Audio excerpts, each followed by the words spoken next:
Chaile Time.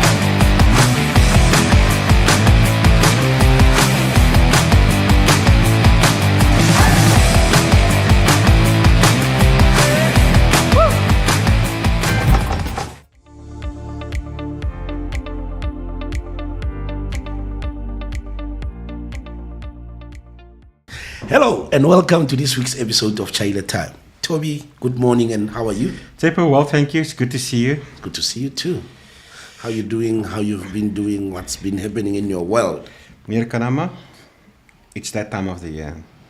WSP, RSTRR, what? No, that's only next month. Oh, okay. Yeah. I'm talking about the launch of this year's Harmony People Network HR conference, Good to Great, G2G. It's all about the AI revolution and how it impacts workplaces. Let's just look at this ad quickly.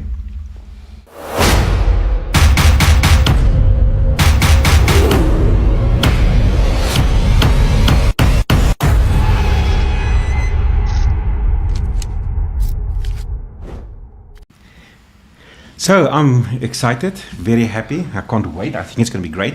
People need to save the date, 10th of September at Kiewitzkroon, Wine Estate. If you do not know Kiewitzkroon Wine Estate, I think it's time that you hit Google and go type in Kiewitzkroon Wine Estate and start getting excited with us. I can't wait. It's going to be bigger. It's going to be better. We're even contemplating having satellite functions, live streaming in KZN and in Cape Town. Watch the space. Great things. Amazing Great things. No? Very exciting, and I hope all the HR personnel from the Harmony Network people, they'll be excited to join us this year. Yeah. I will just say us because I don't know if I'm going to be part of it again this year. I'd say, well, last year I felt so sorry for you.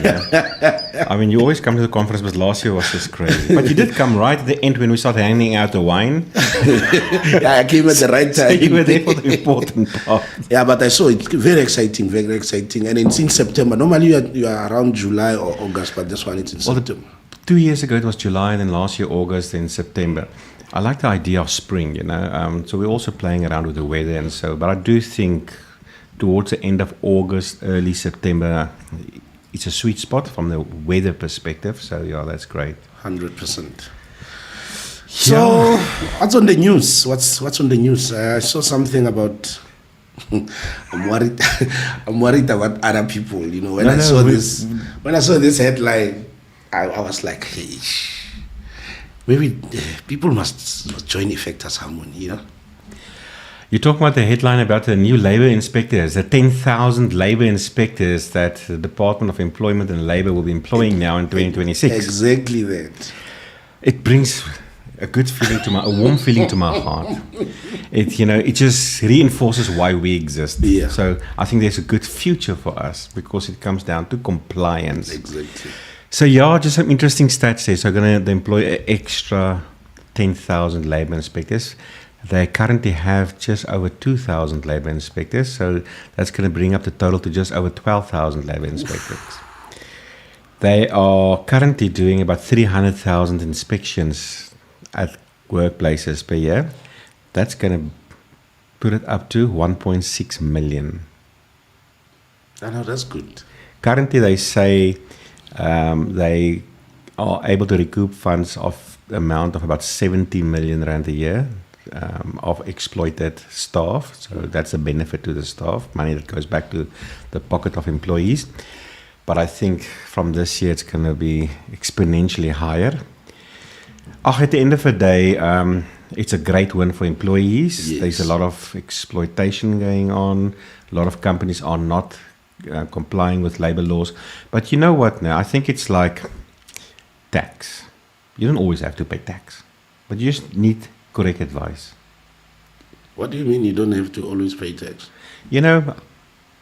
I'm busy with a certain process at the moment, and I went to speak to my tax consultant last night, and then he started asking me, why do you do this?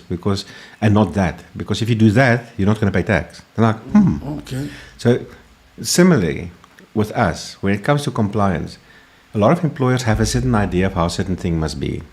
But you need to speak to the people that know it. Just a simple sort of illustration. Tomorrow evening, as a favor to a friend, she was retrenched, but they're not paying her severance pay. Then somebody told her, look, she's got 30 days to go to the CCMA. And she's now like sort of out of time, and she needs to urgently come speak to me. So I said to her, look, and she wanted to speak to me last night. So I said, I can't last night. I'll do it on Thursday evening. But just hold on. The 30 days rule only applies to dismissal disputes. If your dispute is only about your severance pay, it doesn't apply there. But it's the same thing. People get bad advice. They get the incorrect information, you see. So compliance is not always such a big issue. Once you start seeing what compliance is all about, it's obviously important, but it's not always this Achilles heel, man. Yeah, no, I can relate, because this morning I was having a conversation with our up-and-coming IR VIP inside there.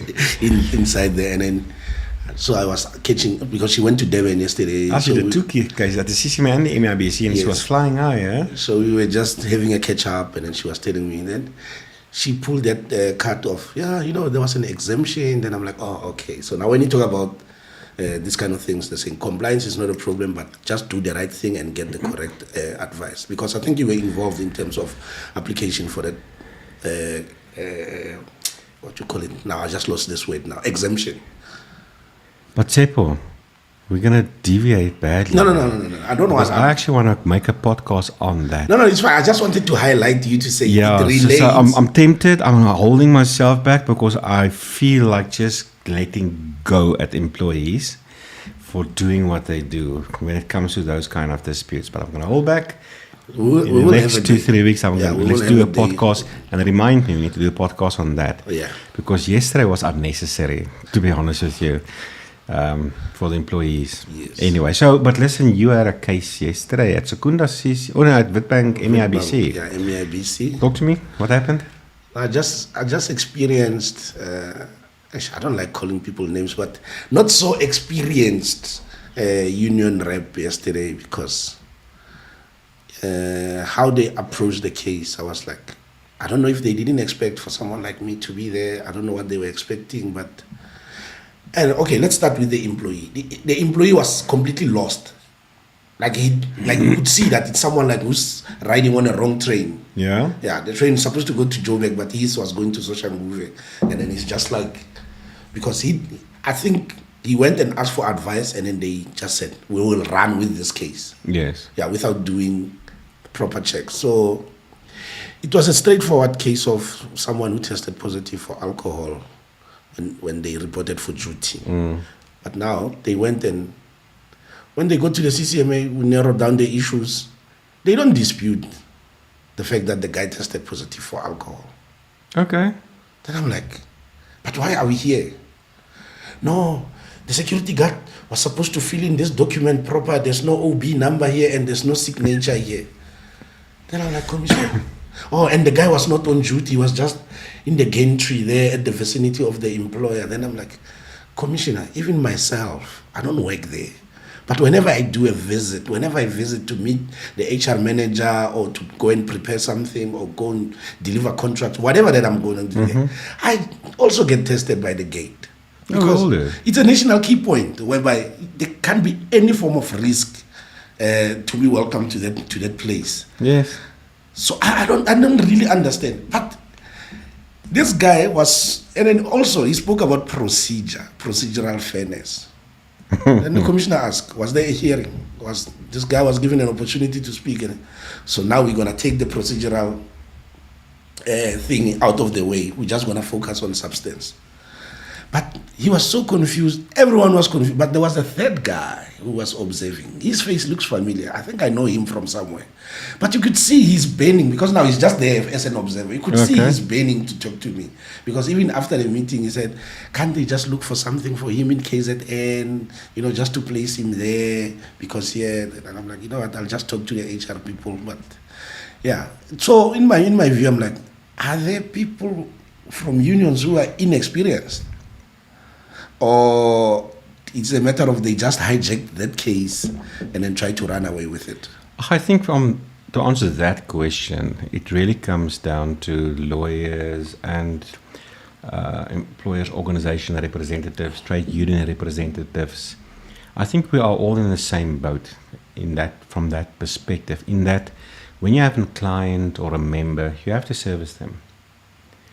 So the union, the representative often know in his heart this case is not going anywhere, but they're paying a fee. So you must help them.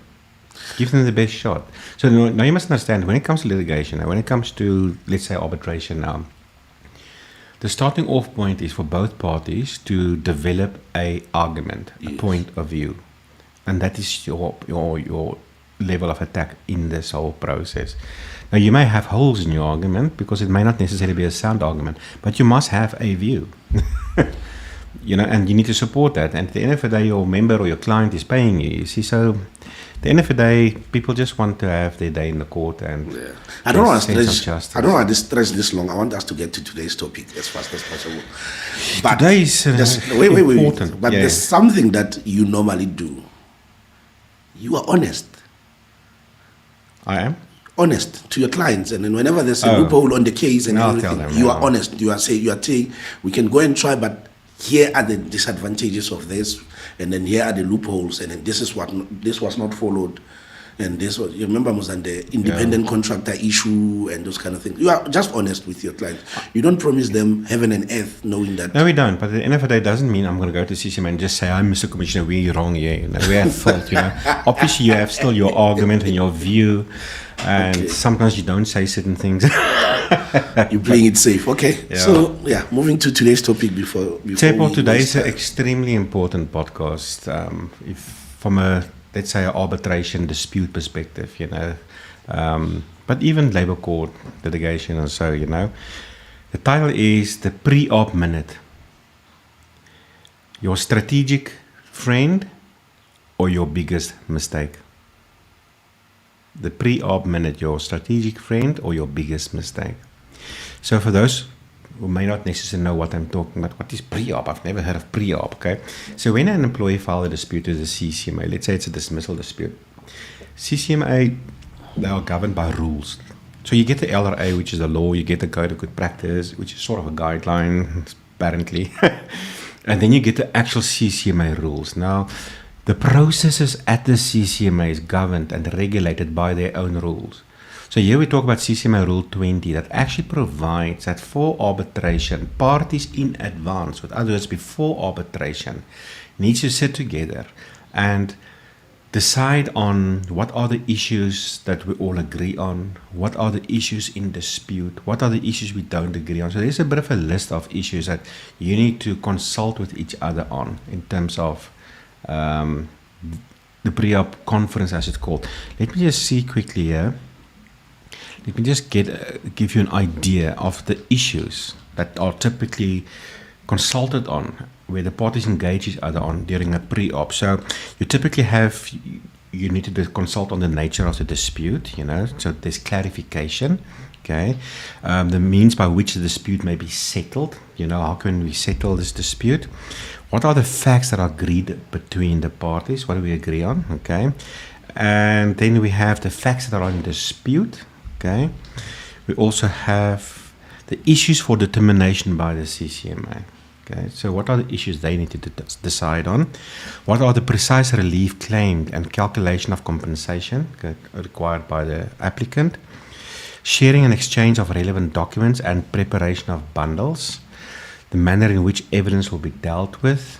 The duty to begin, who's beginning with the arbitration process, because some disputes the employer will start and some disputes the employees will start. Inspection and presence of witnesses. Are there any preliminary points? Will expert evidence be called and will be depend on witness statements? The estimate duration for the arbitration, which we can envision, and then the right to legal representation and the need for an interpreter. So those are basically the elements that parties need to consult on during the pre-op. But now here's the thing, Chaile. You actually need to be legally represented when you do that pre-op, because it's a highly strategic document. People are sneaking stuff in there, okay, to catch you out and to lock you into a certain agreement. It's a legally binding document. So the idea of the pre-op is to obviously make the process quicker on the day, so we don't deal with issues necessarily that's common cause that everybody agree on. So if everybody can agree that you worked for 10 years in a company and this was your salary, so then we're not going to fight about that at the CCMA. Yeah. And a legal matter, preliminary point, was the employee in a dismissal dispute? Is there an existence of a dismissal? Does the employer agree that they'd actually dismiss this person? Because if not, then that will become a debate in itself. So in the pre-op, like in this, I'm currently busy with the pre-op process, and they suggested that the employer did dismiss the employee. So I said, no, man, we did. There's no suggestion. We don't disagree on that element. Yes. But the problem is you are bound by this document that you can't now. It also limits you. So it limits you to your argument. So if you say this is the issues in dispute, then that's the issues in dispute. Those are the only issues that Those are the issues. If you say you agreed on this matter, you can't now go to arbitration and say, oh no, I actually disagree. But you've agreed. You can't say, I'm not guilty to the offense, but in the pre-op you pleaded guilty to the offense. And the thing is, representatives can be very sly when it comes to the way they frame words. Let me give you an example. Okay, I'm going to talk about two examples here, okay? Let's talk about this example quickly that I'm currently busy with, because next week I've got arbitration on a dismissal dispute.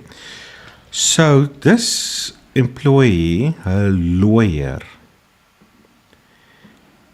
now we're doing pre-op, but some are doing it on email. So you got a Word document, he will type in all his views on all these elements, send it to me, and then I will type my views.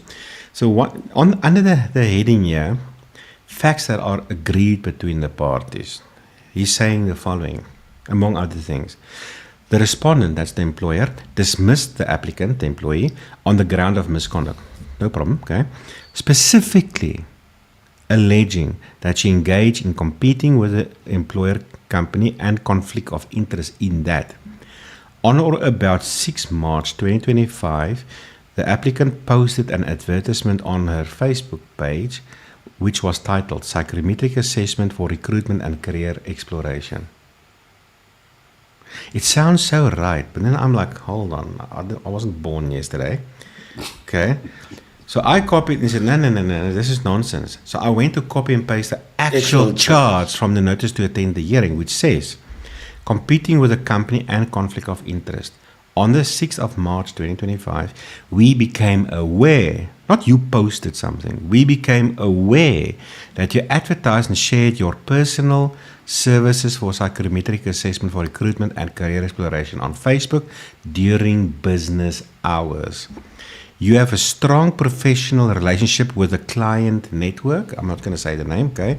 Through your work in the client, blah, blah, blah, and offering these services to the public without informing the company is seen as a conflict of interest. So they are saying, now this case is really about a certain post that was posted on the 6th of March last year. So we say, no. Because now in their case now, the very next day, she deleted the posts. But already it was documented. What do you mean documented? Like screenshot or something. Oh yeah. Because you see, her boss is a member on her Facebook page. Okay. So her boss saw it, and somebody else in the company saw it too. So they immediately was alerted to this, made the copies and whatever, and the next day she deleted it. Okay, after being confronted, obviously to create the impression now there's no conflict of interest. Yes. But now they're limiting this charge to that post on the 6th of March. They're just boxing it in. But for us, first of all, it's a breach of contract. Okay. She's got 2 businesses apparently, and she got approval of her other business according to the procedures of her contract. But this one is. We don't say anything. She did not disclose. Yeah, because this one is because she's doing that exact same job for her employer. Oh.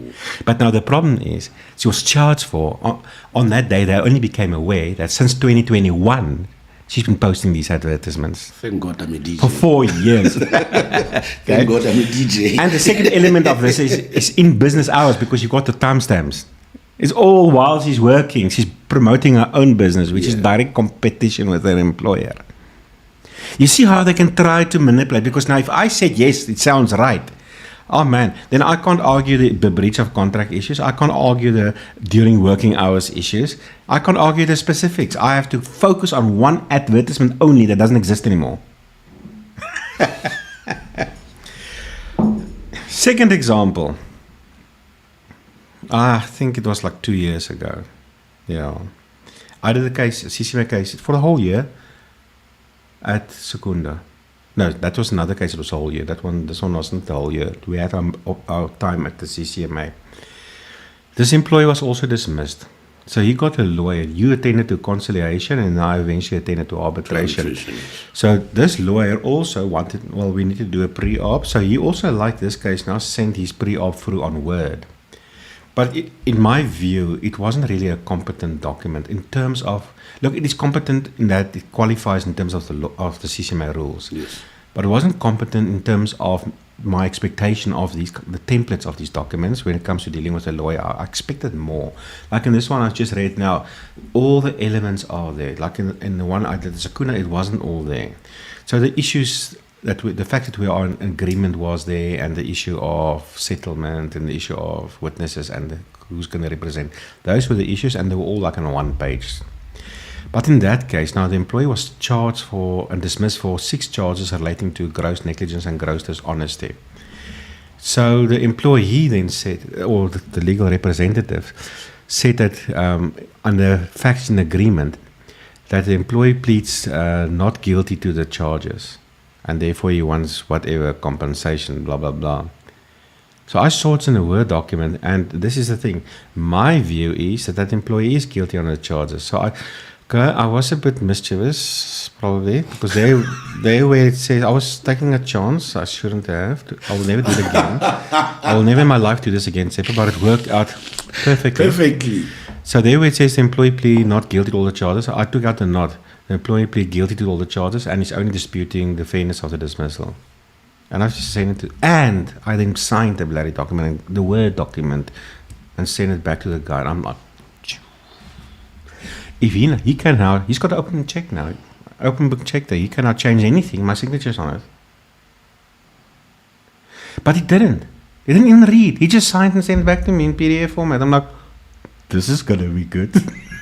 So on the day at arbitration, so we started or whatever. So as we started, I said, Mr. Commissioner, we have a pre-op minute. I just want to clarify what the issues are. They are pleading guilty on all the charges, and we're only deciding on the fairness of the sanction.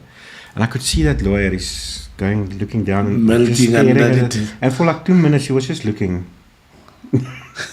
And eventually got up and says, yes, Mr. Commissioner, I believe that the hearing was unfair. After the dismissal as the sanction was unfair. But I could see him melting under the table. Eventually, under cross-questioning, or when he led the case with his client, he was trying to make a case why he's not guilty. So when I cross-examined the employee, I said, but listen, you agreed you're guilty. He says, no, he doesn't. So I showed him, here's a pre-op. You say, yeah, I'm guilty. So obviously he doesn't know what the stuff is, you see. And he just looked at his lawyer. And that guy, he was just like snow melting under the table. But you see, this is the thing. You rise and fall by that pre-op. Let me tell you what the courts are saying. The courts are saying. So here, I've got a fairly recent judgment, August 2024, the Labour Appeal Court. So in this case, it's Thamsanqa, Mbeje and 12 others, represented by NUPSO, and versus the Department of Health in KZN. So in this case, there was a massive strike. It was a violent strike. I mean, apparently they burned ambulances down and so on. The employer got an interdict from the Labour Court, and they gave 2 ultimatums. A lot of the staff actually then went back to work and got a final written warning. But there's some staff who did not went back to work after the second ultimatum.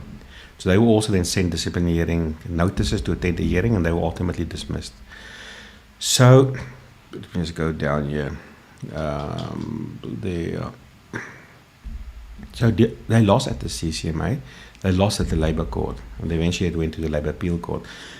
And there was a pre-op minute signed, basically saying they are complaining about the harshness of dismissal and inconsistent treatment because the others receive a final written warning. They should also have received a final written warning.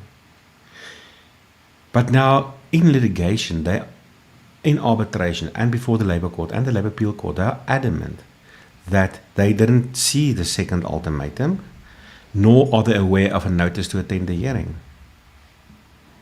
And eventually the court, as the respondent, is just saying, listen, okay, here's the pre-op minutes. You are attacking harshness of a sanction only. There's nothing in here that speaks about you didn't see the second ultimatum or you didn't see the notice to attend to a hearing or whatever the case may be. And they lost. So this is what the Labour Appeal Court said. The chief objective of the pre-trial conference, this is this pre-op minute agreement, okay, is to agree on limiting the issues that go to trial. Properly applied, a typical agreement will shrink the scope of the issues to be advanced by the litigants. This means, axiomatically, that the litigant cannot fall back on the broader terms of the pleadings to evade the narrowing effect of the terms of that minute.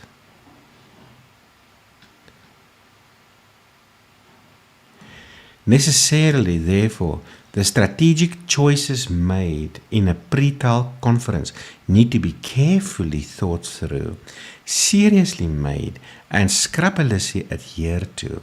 It is not open to a court to undo the laces of the straitjacket into which the litigants have confined themselves. Last week, CCMA Durban, I dealt with arbitration. Now, this case has been going literally for 2 years. Okay. So also a dismissal dispute, but now in this case, NUMSA, they filed on behalf of the employee, and we also signed a pre-op. Pre-op very basic, but also in that pre-op, okay, they're challenging the fairness of both procedure and substance. So the procedures they said was relating to the charge. The video that the charge depends on is not the same video that was originally showed to the employee. So he pleaded guilty to the charge in the hearing. But now they are saying, okay, but he pleaded guilty to the wrong evidence, to the wrong video that was shown him. So in my mind, I'm like, that's a substantive issue, not a procedural issue, because procedure at the time was in terms of Schedule 8.4 of the Code of Good Practice. Yes. But anyway, you see that it's a strategic blunder right there. But now in the meantime, they've changed officials. I don't know if why they've changed. Maybe that official at the time was no longer working for the union, I'm not so sure, but here come the new official who happened to be a commissioner at that very CCMA, I believe, for something, because we had discussions for something like 15 years. And part of the reason why we postponed so much is because we found it difficult to find a commissioner to arbitrate our case who wasn't like this with that official. So eventually we made peace with the commissioner. Okay. Anyway, so when we were there last week, you wanted to bring in this whole issue that this employee, this member of this, is actually a shop steward, and there was no consultation in terms of Schedule 8.4 with the union before they put this kind of hearing, which is not true. There was proper consultations. I mean, we even have reports of where the union agreed the guy was guilty, but he should have received a warning. But we didn't really prepare that argument, okay? Yeah. Because it's not in the pre-op minutes. So when he raised it, I just like... Mr. Commissioner, objection. Pre-op minutes, that argument is not in there. So you had to withdraw. Can't attack that. So, in my view now, this is not only about employees making sure that they have representatives. It's also about those employers who doesn't want to engage with people like us because... we are snakes. As soon as they face something like this, they won't understand and know. And it can be very difficult for them and for their cases because now they won't understand what is a pre-arb. And you see, that's where we come in. Yeah. But this is the thing, you know, we are learned. Words means the world to us. We frame things in a way that is look right. But technically, it's not right.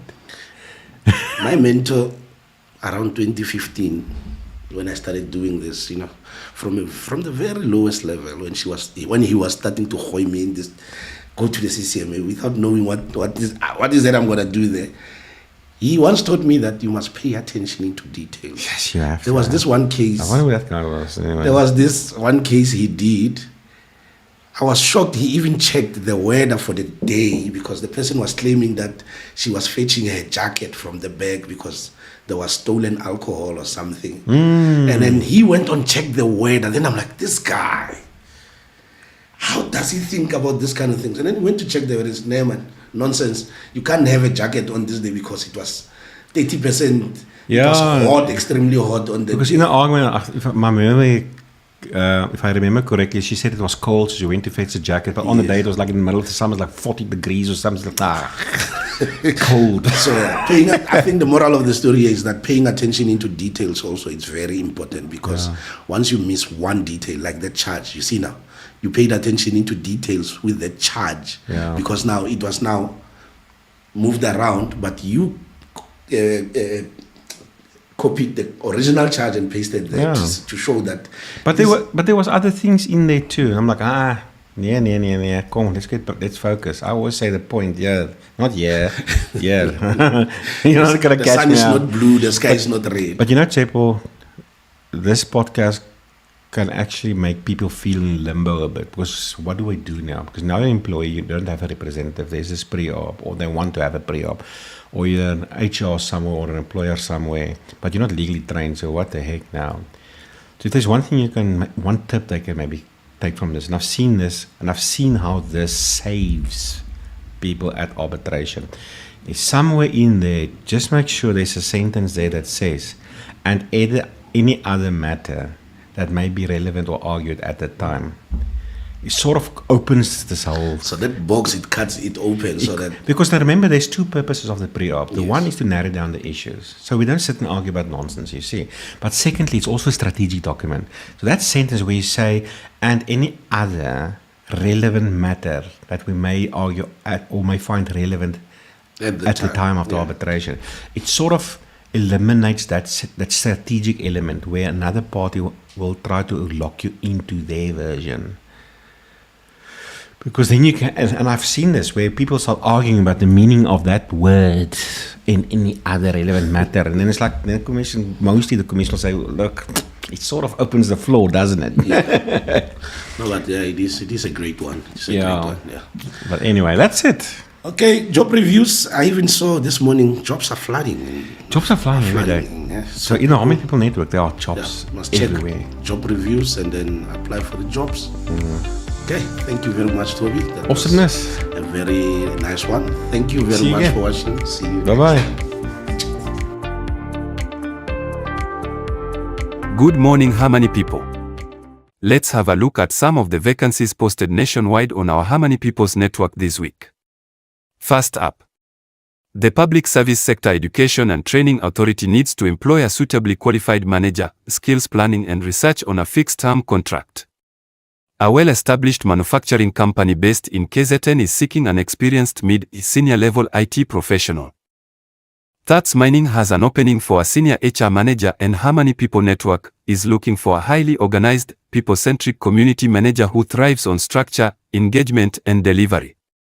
Someone who can run the engine behind our membership experience. For the full information of the mentioned positions, how to apply, as well as more available positions, find the vacancy link in the description.